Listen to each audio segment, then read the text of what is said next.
भव्यात्मा हो, जो कार्तिकेय अनुप्रेक्षक ग्रंथराज है उसमें देवगति की चर्चा प्रारंभ होने जा रही है। उसके पश्चात, उसके पहले हम लोग देवगति का स्वरूप क्या है उसको, गति मार्गणा आदि जो बाकी जो त्रिलोक सार त्रिलोक परिणति आदि जो ग्रंथ है उनसे हम अपने चिंतन का विषय, ज्ञान में है उसको चिंतन में ला रहे हैं। अलग अलग प्रकार के प्रश्नोत्तर के द्वारा हम लोग चिंतन कर रहे हैं। ठीक है, चलिए। अब हम कल भवनवासी देवों की चर्चा हमने संपन्न की है, आज व्यंतर देवों को पूछ लेते हैं। तो व्यंतर देवों का निवास कहाँ पर है? तो आचार्य भगवान कहते हैं व्यंतर देव भी अधोलोक में भी रहते हैं और मध्यलोक में भी रहते हैं। इनके भी भवन, भवनपुर और आवास, ये तीन प्रकार के निवास होते हैं। ठीक है। अब भवन किसे कहते हैं? तो त्रिलोक सार की गाथा क्रमांक 295 में कहते हैं कि पृथ्वी के अंदर, पृथ्वी के नीचे रहने वाले जो निवास है वो सारे भवन कहलाते हैं। और पृथ्वी से ऊपर, पृथ्वी मतलब कौन सी, अब चित्रा पृथ्वी को ले लेंगे हम लोग, तो ये चित्रा पृथ्वी की जो ऊपर है उसमें जो निवास होते हैं वो क्या कहलाते हैं? आवास या फिर भवनपुर कहलाते हैं। ये त्रिलोक सार की गाथा क्रमांक 295 में ये वर्णन आया है। अब त्रिलोक सार की 297 नंबर की गाथा में आचार्य भगवान कहते हैं, त्रिलोक सार किसने लिखा है? किसी को याद है त्रिलोक सार किसने लिखा है और कौन से ग्रंथ की टीका है? त्रिलोक सार जल्दी जल्दी बोलना है, किसी को याद है? एक हाथ ऊपर है, दो,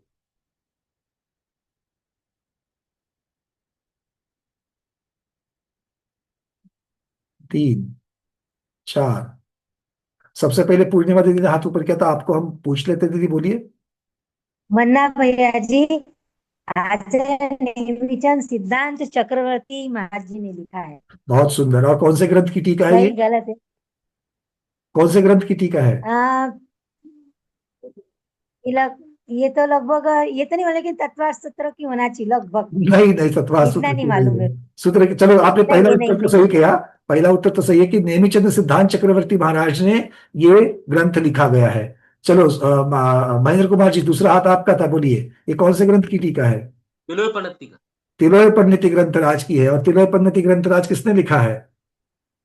अपने क्या नाम? डॉक्टर शैला दीदी, तीसरा हाथ। सिद्धांत चक नेमीचंद्र आचार्य ने। अरे नहीं नहीं नहीं, वो खुद स्वयं के ग्रंथ की टीका की बात नहीं बनेगी। विजया ठोलिया दीदी। हाँ, सादर प्रणाम भाई साहब। ये यति वृषभाचार्य ने लिखा है। बहुत तिलोय सुंदर, पंडित यति ग्रंथ। वृषभाचार्य महाराज ने ये तिलोय परिणति ग्रंथराज लिखा है। और तिलोय परिणति की टीका त्रिलोकसार ये नेमिचंद सिद्धांत चक्रवर्ती आचार्य महाराज ने लिखी है। तो आचार्य भगवान यहाँ पर कहते हैं कि कुछ वेंतरों के, वेंचरों की कितनी जातियां होती है? 8 जातियां होती है।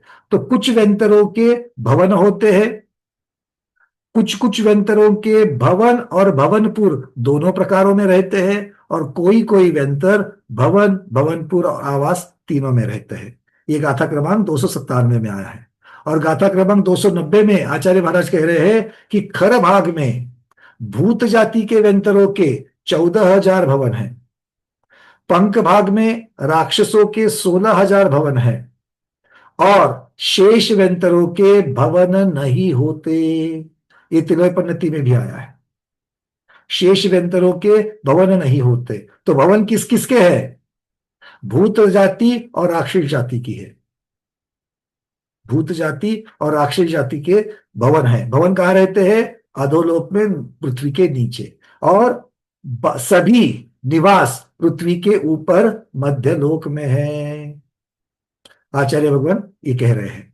तो हमें समझना है कि पंख भाग में राक्षस जाति रहती है, खर भाग में सातों प्रकार के व्यंतर रहते हैं बचे हुए, और भवनपुर आवास में भी व्यंतर रहते हैं। और भवनपुर और आवास जो है वो कहां पर है? वो मध्यलोक में है। क्लियर है?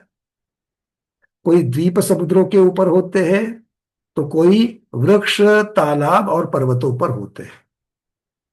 चलिए आगे बढ़ते हैं। ये गति मार्गणा में सब कुछ दिया है। इनके आहार कब होते हैं, श्वास का अंतराल आदि बहुत सूक्ष्म बातें जो है व्यंतरों के बारे में दी है। व्यंतरों के बारे में एक महत्वपूर्ण जानकारी कि व्यंतर स्वभाव से ही नटखट होते हैं, स्वभाव से क्रीड़ा करने के लिए ये जाने जाते हैं। और क्रीड़ा करते वक्त विवेक नहीं रहता है। वो अपना स्वयं का ही जो आनंद और सुख है उसी में मग्न रहते हैं। और इसी का कारण यह है कि व्यंतर देव जो है वो मनुष्यों के शरीर में प्रवेश करके उन्हें विकृत कर सकते हैं, उनसे क्रीड़ा कर सकते हैं। व्यंतर देव मनुष्यों के शरीर में और तिर्यंश और मनुष्य दोनों के शरीर में वो क्या है, प्रवेश कर सकते हैं। इतना ही नहीं, तो जो साधु का मृत शरीर होता है, अभी तक जिसका अग्निदाह संस्कार नहीं हुआ है, ऐसा मृत शरीर जो है इनमें भी, ये शपकराज के मृत शरीर में भी ये प्रवेश कर सकते हैं। और मुख्यतः से भूत अथवा पिशाच जाति की जो व्यंतर है वो क्रीड़ा कर सकते हैं। और इसको रोकने के लिए विधि जो है वो आगम में दी गई है। तो इसलिए साधुओं का जब भी समाधि होती है तब उनके शरीर के साथ व्यंतर ना छेड़छाड़ करे, इसीलिए कुछ विधि आगम में बताई गई है। ये आपको मालूम होना चाहिए, बस इतनी जानकारी है, ठीक है। अब व्यंतर देवों में कोई जन्म क्यों लेता है? मिथ्यात्व तो कारण है ही है, किंतु इसके अलावा क्या कारण है? आचार्य भगवान कहते हैं जो कुमार्ग में स्थित है, दूषित आचरण करने वाले हैं। बहुत बड़ी बात है ये। जिनका आचरण दोषपूर्ण है, जिनके आचरण में दोष लगता है, तो व्रत धारण करके भी जो दोष लगाते हैं, देखा देखी में उन्होंने व्रत लिए हैं और व्रत लेकर के भी जो भ्रष्ट हो रहे हैं, तो ये दोष का कारण हो गया। फिर संपत्ति में अत्यंत रूप से आसक्त, परिग्रह बनाने में जो अत्यंत आसक्त, हमेशा उसी में दिमाग लगा रहता है कि आज मेरे 2 के 4 कब हो, 4 के 8 कब हो, जो हुए हैं उनको कैसे संभालूं, मेरे पास क्या होगा, अब मैं चला जाऊंगा तो क्या, मुझे कैसे कमाऊंगा मैं पैसे। ऐसे हमेशा उन्हें संपत्ति में अत्यंत आसक्ति होती है। बिना इच्छा के विषयों से विरक्त है, मतलब विषयों से विरक्त होने का प्रयास तो कर रहे किंतु इच्छा सचमुच में नहीं है। अरे अनुव्रत लेंगे तो देवगति मिलती है, इस भावना से वो व्रतधारी तप करेंगे। क्यों? उपवास करने से मुझे पुण्य मिलेगा और मुझे अच्छी देव में भी और मुझे सुख संपत्ति मिलेगी।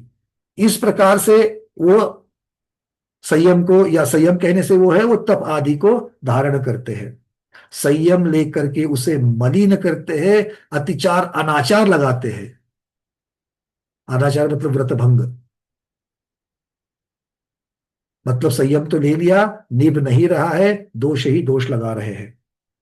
अकाम निर्जरा करने वाले हैं, बाल तप कुतप करने वाले हैं, सम्यक्त्व से शून्य है। अरे नगर दिगंबर मुनिराज होकर के हाथ में पिच्ची कमंडलू ले लिया तो सारे राजा भी आकर के मेरे नमोस्तु करते हैं, बड़ी मंत्री भी आकर के मुझे नमोस्तु करते हैं, लोग सम्मान के साथ में पड़गान के साथ में भोजन कराते हैं, पूजन के साथ भोजन कराते हैं। ये देख करके उन सभी चीजों को, उन सुखों को पाने के लिए अगर कोई मुनि बनता है, अंदर सम्यक तो नहीं है, वीतराग भगवान के प्रति श्रद्धा नहीं है, तो ऐसे सम्यक्त्व से शून्य पंचाग्नि तप करने वाले, जिनकी कषाय मंद है, अग्नि में जो जाकर के बलि आदि दे करके जो कामनाएं करते हैं, ऐसे जीव जो है ये मर करके हो सकते हैं। भोग भूमि, ये कर्म भूमियों की बात हो गई, क्योंकि वहां पर तप आदि चीजें यहीं पर होती है। भोग भूमिया जीव सिर्फ मिथ्यात्व जो है एक कारण उनके लिए कारण है कि मिथ्यात्व के कारण मर करके ये भवनवासी और व्यंतरों में उत्पन्न होते हैं। भोग भूमि में जाकर के सुखों में रम करके सांसारिक सुखों की ही जो कामना करते हैं और धर्म मार्ग में रत नहीं होते हैं, ऐसे जीव मर करके नियम से भवन त्रिक में ही जन्म लेते हैं। इस देव पर्याय से च्युत होकर सम्यक्त्व से सहित देव उत्तम मनुष्य प्राप्त करते हैं। अगर मान लो कोई जन्म से मिथ्यात्व के साथ में व्यंतर बन जावे, किंतु आगे बोध, धर्मोपदेश, महर्दी दर्शन, या फिर मान लीजिए इसके साथ साथ में देव का जो देव महिम्न अर्थात पंचकल्याणक आदि के दर्शनों से अगर कोई सम्यक्त्व को धारण करे और सम्यक्त्व के साथ ही अगर मरण करे तो उत्तम मनुष्य की पर्याय धारण कर सकते हैं। जो मिथ्यात्व के साथ में मरण करते हैं, हाय हाय करके मरण करते हैं, वो कर्मभूमिया मनुष्य, पंचेंद्रिय, सैनी, पर्याप्त तिर्यंच होते हैं। तो मिथ्यात्व के साथ मरण करेंगे तो भी मनुष्य, मिथ्या दृष्टि मनुष्य बनते हैं और उसके साथ साथ में सैनी, पंचेंद्रिय, पर्याप्त तिर्यंच भी बन सकते हैं। कदाचित विषयों में अत्यंत आसक्ति अगर इनकी होती है और जब उनकी गले की जो माला है वो 6 महीने पहले मिथ्या दृष्टि जो है उनकी माला मुरझा जाती है, तो वो माला मुरझने की वजह से उनको पता चलता है कि अब मेरी आयु बस 6 माह मात्र बची है। और इन्हीं 6 महीनों में, अंतिम 6 महीनों में उनको 8 अपकर्ष काल मिलते हैं। और इसके समय उनके अतिशय संक्लेश परिणाम होते हैं, क्योंकि जो असंख्यात वर्षों का सुख भोगा है, पल्लियों का सुख भोगा है, देव देवियों देवियों को जो उन्होंने पूरा उनका सुख भोगा है, अब उनको छोड़ने की बात आ गई। और छोड़कर कहा जाएंगे, देवगति से निकृष्ट पर्याय में ही तो नीचे उतरना है। मनुष्य में जाओगे तो भी दुख है, तिर्यंच में जाओगे तो भी दुख है। तो उस दुख का आर्त ध्यान करते हुए, आकुलता से युक्त होते हुए, हाय हाय करके अंतिम 6 महीने में वो विलाप करते हुए अपने शरीर को त्याग देते हैं और जाकर के एकेंद्रिय पर्याय में बादर पृथ्वी का एक जलकायिक या वनस्पतिक जीव का होते हैं। तो इस प्रकार से ये देव दुर्गति में भी, देव दुर्गति से निकल करके तिर्यंच में भी जाते हैं। चलिए अब चलते थोड़ा सा आगे। इनके सम्यक्त्व के कारण तो हमने बता ही दिया था, धर्म श्रवण की वजह से हो सकता है, जाति स्मरण से, देवरदि दर्शन आदि से इनको सम्यक्त्व प्राप्त हो सकता है, जिन्हें में दर्शन भी कहीं कहीं माना गया है। अब व्यंतरवासी देव जो है, इनमें से जो किन्नर जाति के जो देव है वो गीत और संगीत में रुचि रखते हैं, गीत संगीत में अत्यंत रुचि रखते हैं। ये किन्नर जाति के व्यंतर हो सकते हैं और कल्याणकों में गीत भी गाते हैं। किम पुरुष नाम के वह जो व्यंतर होते हैं, किम पुरुष जाति के जो होते हैं, वो प्राय मैथुन में रुचि रखते हैं। इससे क्या समझता है कि मनुष्य और तिर्यंच में भी जिनकी मंदकषा है, जो देवायु बांध रहे हैं, किंतु किंतु क्योंकि देवायु तो पीतलेशा से बन जाएगी, और पीतलेशा शुभ भावों से बनती है, मंदकषा से बनती है। किंतु अगर उन्हें मैथुन और पंचेंद्रिय की जो अतिशय रुचि है, तो वो कहा जाएंगे, वो इस प्रकार से किम पुरुष जाति में जाएंगे। महोरग, ये सर्प के आकार की विक्रिया करने में रुचि रखते हैं। महोरग जाति जो है वो सर्प के आकार की है। बहुत बार शादी ब्याह में बारात के सामने अगर कोई भी म्यूजिक बचे, तो कोई कोई लोग जो है वो हाथ में ऐसे सपेरा बन बन करके सपे सांप का आकार लेकर के, जब भी मैं देखता हूं तो मुझे हमेशा चिंतन जाता है कि इनको और दूसरा कोई नृत्य करने की इनको इच्छा नहीं हो रही है। वो हमेशा कुछ भी अगर हो जाए तो हाथ सांप जैसा करते, कहीं ये उस प्रकार की तो आयु नहीं बांध रही, या फिर वहां से तो नहीं आ रही है। तो ये संस्कार रहते हैं, ये चिंतन का विषय बनता है।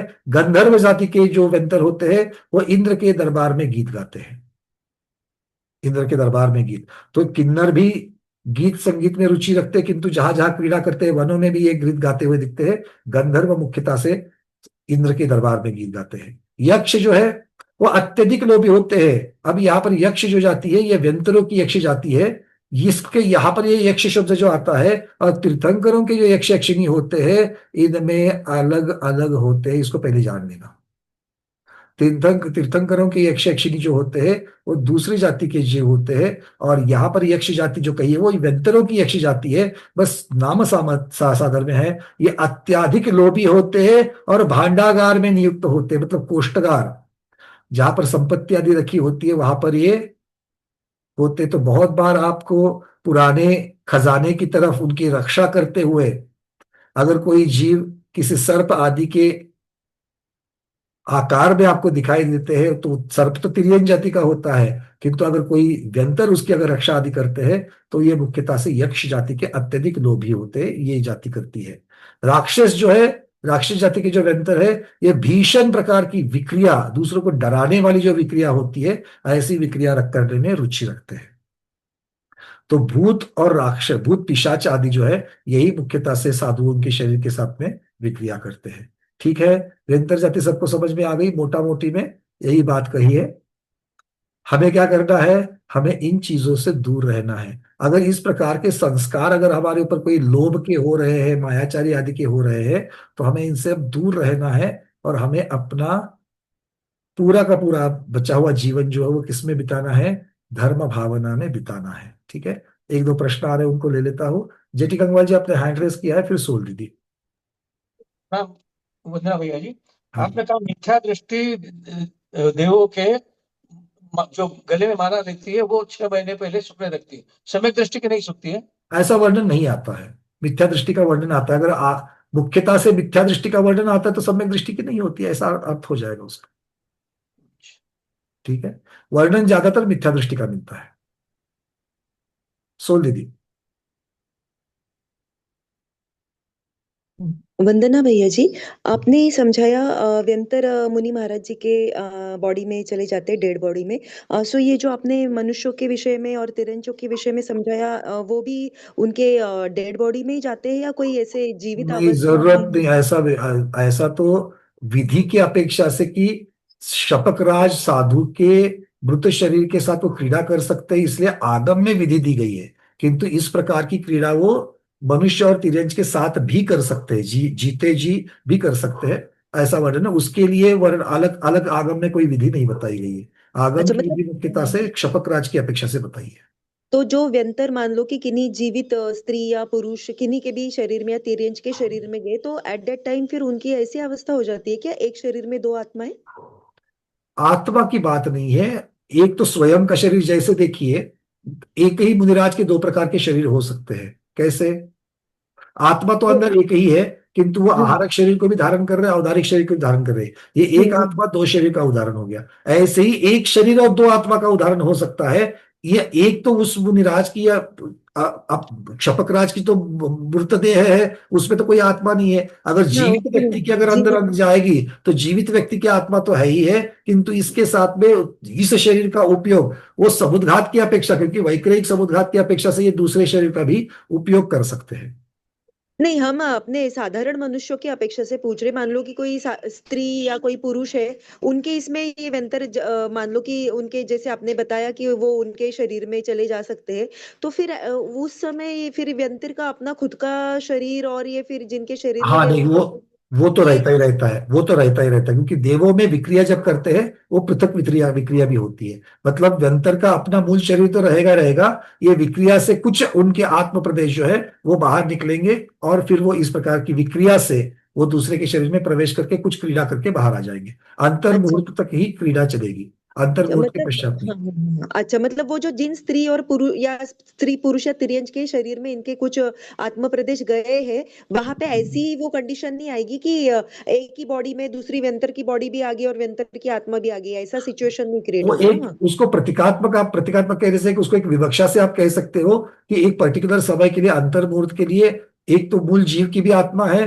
और दूसरी आत्मा उस शरीर के अंदर प्रवेश कर रही है और कुछ चीजें करा रही है। बस इतनी सी बात है। उसके बाद अच्छा, करा रही है मतलब उसके ऑर्गन्स के वगैरह, अब इसमें बहुत डिटेल्स में जाएंगे तो हम बात नहीं कर सकते हैं। थोड़ा सा तर्क लगा सकते हैं कि उनके अगर किसी को भी कोई क्रिया करनी है तो कोई कमांड तो जाएगी। कमांड कहाँ से जाएगी? तो कमांड तो आत्मा से ही जाएगी। वो परिस्पंदन ही होगा योग करने के लिए। तो ये योग के से जो परिस्पंदन होता है वो सारी जो क्रियाएं वहां पर हो रही है, तो वो कमांड दूसरे दूसरे के प्रभाव के नीचे हो, जैसी कमांड वहां पर हो सकती है। बस इतना ही बोल सकते हैं।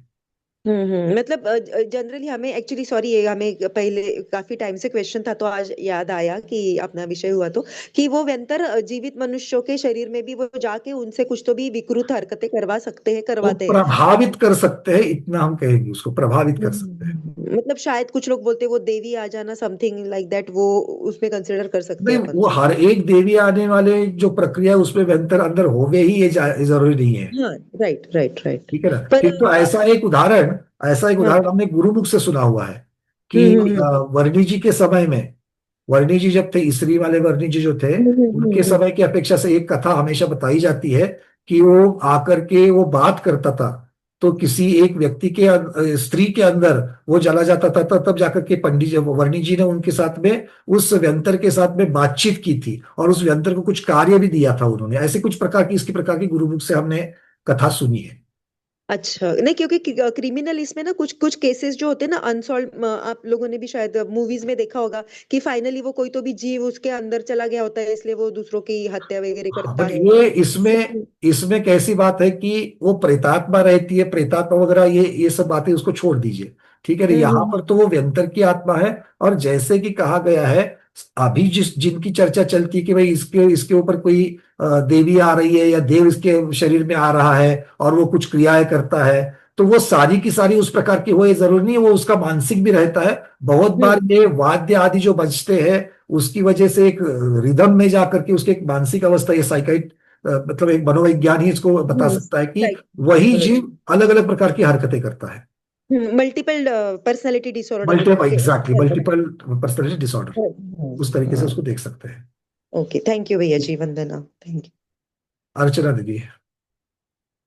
हाँ, वंदना भैया जी, मैं इसी क्वेश्चन से रिलेटेड, अपना मतलब मनुष्यों का शरीर तो पूरी अशुचिता से भरा हुआ होता है और देवों के शरीर में कुछ इस टाइप का नहीं रहता। तो मैंने तो ऐसा सुना था कि देव बाहर से ही वो कंट्रोल करते हैं, शरीर के अंदर नहीं जा सकते क्योंकि अशुचिता से बड़ा भरा हुआ शरीर के अंदर।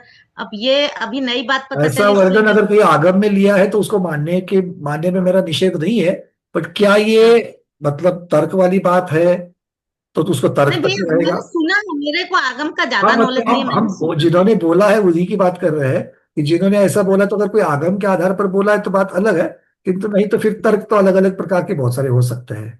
ठीक है, चलिए अब यहाँ पर वो विषय को मैं पूर्ण का विराम देता हूँ। अब यहाँ पर व्यंतर क्योंकि हमारे पास उपलब्ध सामग्री बहुत कम है, तो जितनी भी चर्चा चलेगी तर्क से चलेगी, और तर्क वाली चीजों को कोई स्वाध्याय में कोई मतलब ज्यादा नहीं होता है। हाँ, तर्क करना है तो किसका तर्क करेंगे? जो आगम सिद्धांत बने हुए उस अपेक्षा से अगर कोई दृष्टांत करने की बात कर रहे हैं तो बात अलग है। ठीक है, चलिए एड्रेस निकाल लीजिए। अब चलते हैं ज्योतिष वासी देवों की तरफ। कुसुम दीदी, आपका कोई दूसरा मुद्दा है या इसी से संबंधित है? अनम्यूट कर रहा, बोलिए। वंदना भैया जी, अपन पुराण ग्रंथों में तो बहुत वर्णन आता है इन सब का।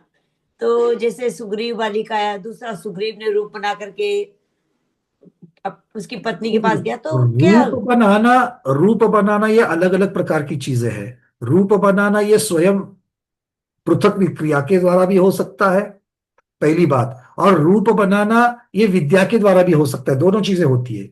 हाँ ठीक है। क्योंकि रूप को धारण करना बहुरूपिणी नाम की विद्या भी होती है। तो ये वो तो ठीक है। बहुरूपिणी विद्या मतलब क्या है कि there is a technique behind.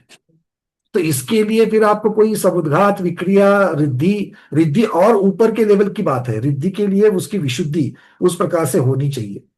नहीं, ये क्या ऋषि- होता है कि मोहित होकर के किसी की भी पत्नी के पीछे रूप बदल करके चले गए और ऐसे, देखो, तो मतलब वो आपको मैं अभिप्राय क्या अभी होता है उनका? आपको अभी मैं एक छोटा सा उदाहरण देता हूँ, बहुत छोटे लेवल की विद्या का उदाहरण देता हूं मैं आपको।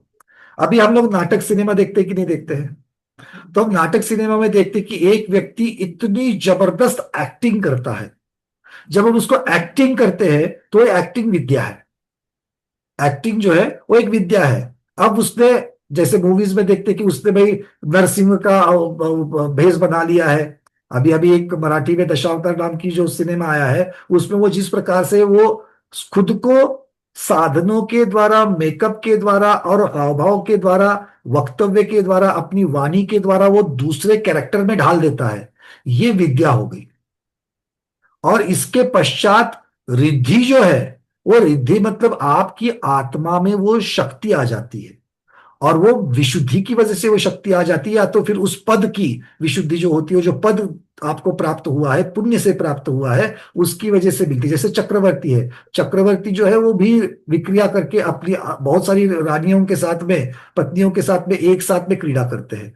तो अब ये जो चीज है, ये विद्या से, बहुरूपिणी विद्या से ये जो है वो अलग है, और ये वाली बात अलग है। तो विक्रिया रिद्धि अलग है, बहुरूपिणी विद्या अलग है। तो ये दोनों चीजों को, जो विद्याएं है, विद्याएं अलग लेवल की चीजें होती है, और रिद्धिया जो है वो अलग लेवल की पावर होती है। नहीं, मेरा पूछने का बड़ा ये तो ठीक है, आपने कहा वो बिल्कुल राइट है। मतलब क्या किसी की सुंदरता के लिए भी व्यंतर देव की आत्मा किसी में प्रवेश कर सकती है हो क्या? सकती है, कारण कुछ भी हो। मोहित हो करके मोहित हो करके भी इस प्रकार की चीजें की जा सकती है। ये राग से भी की जा सकती है और द्वेष से भी की जा सकती है, दोनों की वजह से, क्योंकि है तो मोहनीय कर्म। व्यंतर ये सब चीजें क्यों करना चाहेगा? वो चंचल होता है, भोगने का दर्शन होने की अपेक्षा से ऐसा नहीं करना चाहिए, फिर भी करेगा, इसलिए उस प्रकार की बुद्धि हो रही है। और दूसरा, चारित्र मोहनीय कर्म, वो मोह की वजह से कर रहा है। तो अपने अपने अनुयोग की अपेक्षा से इसको देखा जाए तो हमें उसके उत्तर मिल सकते हैं। चलिए अब चलते हैं ज्योतिषवासी देवों की तरफ। ज्योतिषवासी जो है क्या है? तो ज्योतिषवासी जो ज्योतिर्मय होते हैं, इसलिए इनको ज्योतिषी कहा जाता है, ज्योतिषवासी कहा जाता है। इसमें 5 जो है, सूर्य, चंद्रमा, ग्रह, नक्षत्र और प्रकीर्णक कहा जाता है। प्रकीर्णक अर्थ होता है तारा। तो इस प्रकार से ये 5 है।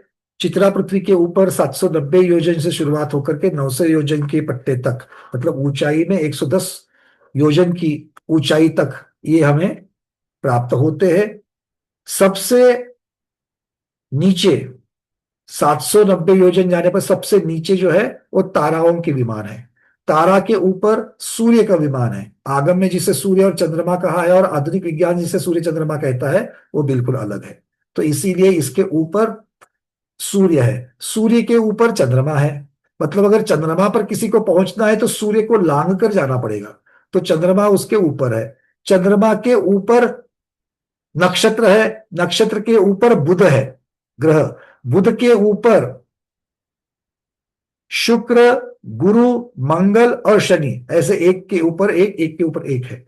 और ये इस प्रकार से जो 110 योजन ये मोटे पट्टे में ये घूमते रहते हैं। आढ़ाई द्वीप के अंदर है तो घूमते रहते हैं, बाहर है तो वो अवस्थित रहते हैं। ये आचार्य, अच्छा ये ऊपर का तो आपने बता दिया, ऐसे फैले कहां तक है ये? तो ढाई द्वीप में तो है ही, ढाई द्वीप के बाहर भी है, ये फैले कहां तक है ऐसे समतल में? तो 110 योजन के पट्टे में ये कहां तक फैले हुए हैं? ये फैले हैं घनोदधी वात वलय तक फैले हुए हैं। मतलब असंख्यात द्वीप समुद्रों में ये सारे फैले हुए हैं। ठीक है, क्लियर है? अब चलते आगे। जिनको जिनको सुनने से नींद आ रही है वो निद्रा देवी अपने दर्शन मोहनी, अपना जो जो दर्शन मोहनी नहीं कहना चाहिए, दर्शनावरण कर्म जो है, दर्शनावरण कर्म जो है वो आपकी यहाँ पर बहुत कारगर हो रहा है। और क्यों कारगर हो रहा है? क्योंकि आप विशुद्धि में जा रहे हो तो उसकी उदीरना करा रहा है। ठीक है, हाँ, तो कर्म सिद्धांत को सामने रखो और उस निद्रा देवी को, निद्रा कर्म को ऐसे ही बिना कारगर उसको परास्त करके उसको भगा लो। आगे बोलते हैं, अब ज्योतिषवासी देवों में उत्पन्न होने के कारण क्या कहते हैं आचार्य भगवान? त्रिलोक भास्कर में इसका वर्णन बहुत सुंदर किया गया है। अच्छा, त्रिलोक भास्कर ग्रंथ किसने लिखा है? डॉक्टर मैना दीदी, बहुत दिन के बाद, बोलिए। त्रिलोक भास्कर ग्रंथराज किसने लिखा है? त्रिलोक भास्कर तो ज्ञानमती माता जी ने लिखा है ना। पूज्य ज्ञानवती माता जी ने त्रिलोक भास्कर लिखा हुआ है। ये तीन ही ग्रंथ बहुत महत्वपूर्ण है, त्रिलोक पन्नति, त्रिलोक सार और त्रिलोक भास्कर। त्रिलोक भास्कर इसमें मुख्यतः से त्रिलोक पन्नति और त्रिलोक सार का सार माता जी ने भर दिया है। तो इसमें क्या लिखा है? जो जिनमत के विपरीत धर्म का पालन करने वाले हैं, मतलब मिथ्या धर्म का पालन करने वाले, उन मार्गचारण, उन मार्ग वाले हैं। उन मार्ग मतलब संसार मार्ग, संसार मार्ग को निदान पूर्वक मरने वाले। निदान पूर्वक मरने वाले मतलब कौन से हैं? कि मैं अग्निकुंड में अपनी आहुति देता हूं ताकि मुझे मोक्ष मिल जाए, मैं ऊपर से पर्वत की चोटी से आत्मघात करता हूं ताकि मुझे स्वर्ग मिल जाए। इस प्रकार के निदान पूर्वक जो मरते हैं वो ज्योतिषवासी देव होते हैं। इनमें भी पंचाग्नि करने वाले, कुतप करने वाले, अकाम निर्जरा करने वाले, सदोष चारित्र पालन करने वाले, ऐसे देव जो है ये ज्योतिषवासी देवों में उत्पन्न होते हैं। ये देव भी भगवान के पंचकल्याणक आदि विशेष उत्सव के देखने से, अन्य देवों की विशेष रिद्धि आदि को देखने से, जिन बिंब के दर्शन आदि से सम्यक दर्शन प्राप्त कर सकते हैं। क्या सूर्य और चंद्रमा ये दोनों भगवान के समोसण में आते होंगे? प्रश्न को ध्यान से सुनना। क्या सूर्य और चंद्रमा भगवान के समोसण में आते होंगे? अगर आते होंगे तो सूर्य की अग्नि तो इतनी जबरदस्त तेज है, समोसण में जीवों को भस्मसात हो जाएंगे। समोसण में इतने सारे मनुष्य और तिलियन चाहे रहते हैं, वो तो भस्मसात हो जाएंगे। तो क्या सूर्य और चंद्रमा ये दोनों भी भगवान के समोसण में आते होंगे? प्रश्न समझ में आ गया? तो मेरी जिज्ञासा का समाधान कौन करेगा? नया हाथ यहां पर।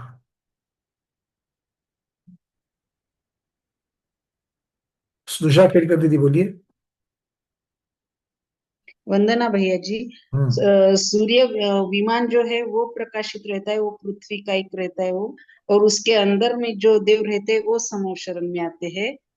उनके शरीर से वो उष्ण तेज नहीं निकलता है। बहुत सुंदर। इसका मतलब क्या हो गया? ये जो आतप है ये आतप सूर्य के विमान में है, ना कि सूर्य देव में है। तो आतप विमान जो है वो पृथ्वी का एक है, और उसके अंदर, उस विमान के अंदर जो नगरी है, उस नगरी के अंदर जो बड़े बड़े प्रासाद है, उसमें उस विमान का अधिपति देव, जो पंचेंद्रिय देवगति का जीव है, वो सूर्य है। वो सूर्य साक्षात समोसर में आता है। साक्षात आता है मतलब अपने वैक्रयिक शरीर से आता है, और उसका शरीर जो है वो आतप का धारी नहीं होता है, इसलिए इस प्रकार की बातें नहीं होगी। और अगर सूर्य चंद्रमा नहीं आएंगे, सूर्य चंद्रमा नहीं आएंगे, तो क्या 100 इंद्र वाली बात पूर्ण हो जाएगी?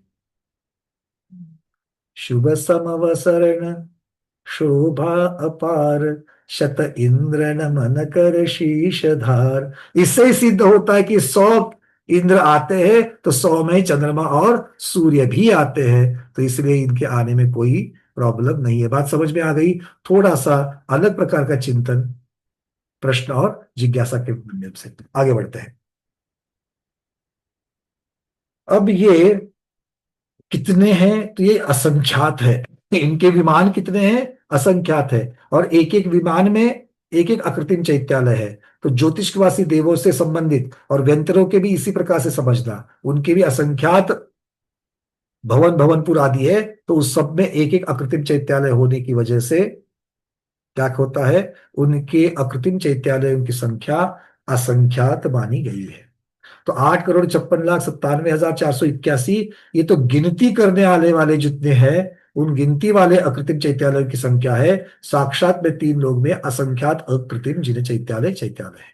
ठीक है, चलिए आगे बढ़ते हैं। अनेक प्रकार की अनिमा महिमा आदि से ये जीव जो है युक्त रहते हैं। ये संक्लेश परिणाम से अगर मरण करते हैं तो एकेंद्रिय आदि पर्याय में भी जाते हैं, और अगर सम्यक दर्शन प्राप्त करके शुभ परिणामों से मरते हैं तो मनुष्य भव में आकर के दीक्षा आदि लेकर के अपनी आत्मा का कल्याण करके ये मोक्ष भी जा सकते हैं। इस प्रकार की चीजें हमें समझनी चाहिए। अब इनके विस्तार आदि जो है ये ग्रंथों में आपको प्राप्त हो ही जाएंगे। कितने महायोजन के हैं, कि चित्रा पृथ्वी से कितनी ऊंचाई पर है, आदि सारी चीजें आपको बताई जाएगी। ज्योतिषवासी विमानों का जो भ्रमण है वो अढ़ाई द्वीप तक का ही है। अढ़ाई द्वीप के बाहर इनके सब विमान स्थिर है। जम्बू द्वीप के लिए 2 सूर्य और 2 चंद्रमा है। 2 सूर्य और 2 चंद्रमा है। और ये जो इनका भ्रमण होता है, सूर्य की गलियां अगर हम लोग देखें तो सूर्य की गलियां जो है वो सुमेरु को मध्य करके सूर्य जो है उसकी प्रदक्षिणा कर रहा है। सूर्य जो है वो प्रदक्षिणा कर रहा है। तो जम्बू द्वीप की जो जगती है, जम्बू द्वीप की जो बॉर्डर है, उस बॉर्डर से जमीन की तरफ अंदर कितना है और बाहर कितना है, तो कुल मिलाकर के 510 योजन मोटा मोटी में है। उसमें से 330 योजन समुद्र के अंदर है, समुद्र की साइड में उसका भ्रमण होता है, गलियां होती है। और बची हुई जो गलियां है 510 में से 330 जाएंगे, कितना बच जाएगा? कितना बच जाएगा? 200? 200 तो नहीं बचेंगे, कम कर लो। गणित जितना होता है, सारी गणित गणित बताए। 180। 180 बच जाएगा। तो ये 180 योजन कहां पर है? ये बॉर्डर से अंदर जमीन की तरफ उसकी गलियां है। और 330 योजन वाली जो है वो गलियां कहां पर है? वो गलियां समुद्र के ऊपर है। ठीक है, इस प्रकार से इसको समझना। और ये एक के एक ऑपोजिट, 180 डिग्री ऑपोजिट 2 रहते हैं, 2 सूर्य, इनकी चर्चा होती है। ये सारा कुछ जो है ये ड्राइंग में दिया गया है। आपको गतिमार्गणा की पीडीएफ देखोगे, सर्वार्थ सिद्धि की आपको चौथे अध्याय की पीडीएफ देखोगे, तो इसमें सब में इसका वर्णन किया गया है, चित्रों के द्वारा भी आपको बताया गया है। जिनको ये पीडीएफ चाहिए, जिनके पास नहीं है, वो मुझे व्हाट्सएप पर मैसेज करें, आपको ये पीडीएफ भेजी जाएगी। यहां से मैं प्रयास तो करता हूं, किंतु बहुत बार यहां से अगर मैं शेयर कर रहा हूं तो बंद हो जाता है। देख ले, प्रयास करते आज।